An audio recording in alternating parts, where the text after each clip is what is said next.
The crazy part is that I still battle almost daily with that concern that what if I say this thing? What if I do this thing and somebody doesn't like me for who I am?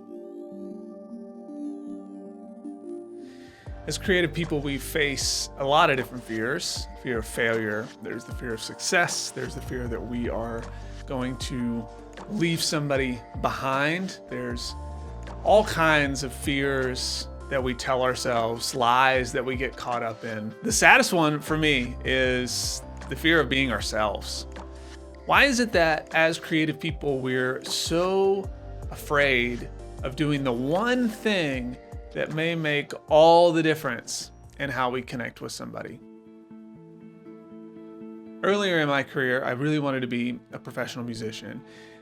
And surprisingly enough, my 19-year-old self defined what that meant to me. So to me, being a professional was simply making a living doing what I love to do. That's all I wanted, was just to be able to pay my bills doing the thing that I loved. So at a certain point in my career, the band that I was in, we were touring all the time. Most tours we would make enough to be able to cover everything that we needed and then some. And then, we were playing tons of great festivals and doing all this stuff, getting to be on TV and doing just random stuff that was cool. And there was a point where I knew I had made it because I was paying for my bills, doing the thing that I love to do. My life, my mindset, all these things had shifted. I was about to have my first kiddo, and we were just in this place where I knew that I wanted to be my own boss. I knew that I wanted to do what I wanted to do with my creativity. So when I left the band, I had been in this group for now 10 years. So my identity was wrapped up in this group and sort of the brand that was this group. And I wasn't ever really just me in that instance. And so there was always something for me to kind of hide behind. I had such a hard time leaning into who I am as a human being because I had wrapped all of my identity up into what I did. And when I wrapped it all up into what I did, then it was really hard to be confident in who I was. Because if somebody said to me, "Oh, I don't like that thing that you did," all of a sudden that was a pure reflection of me as an individual, as a person, right? And so when we are afraid to be ourselves, that's a warranted fear. That's something that we know if we put ourselves out there, right? If we do this kind of thing and somebody doesn't like it, we're putting ourselves on the hook and saying like, "Hey, I'm giving you permission here to like or not like me."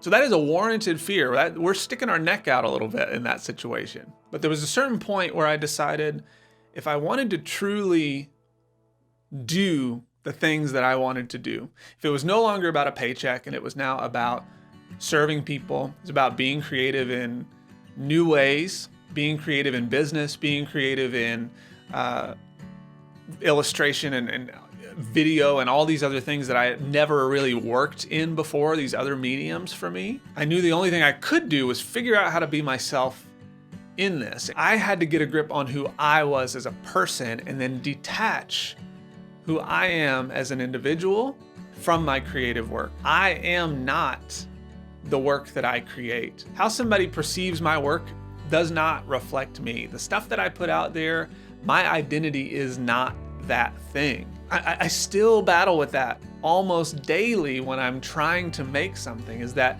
I'm afraid to show up and be me. But when I consider the fact that the only way I'm going to serve the people that I really want to serve is by being me, then I really have no choice. It is an incredibly selfish act to show up and try to be somebody else. And we get tied up in all this, like trying to make a nice backdrop, trying to have a good microphone, a good camera. We get tied up in the gear, the tactics, the shortcuts, all that stuff. That stuff doesn't matter. What matters is you.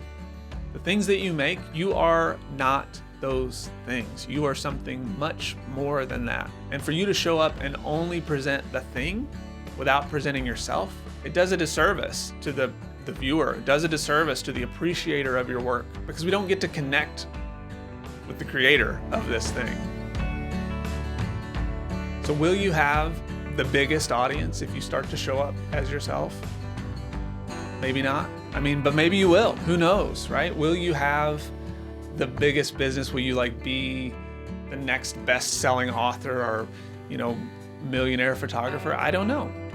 But one thing I can guarantee is that even if you don't have the most followers or the most subscribers, you will have the right ones. And even more than that, you won't have to be afraid to be yourself.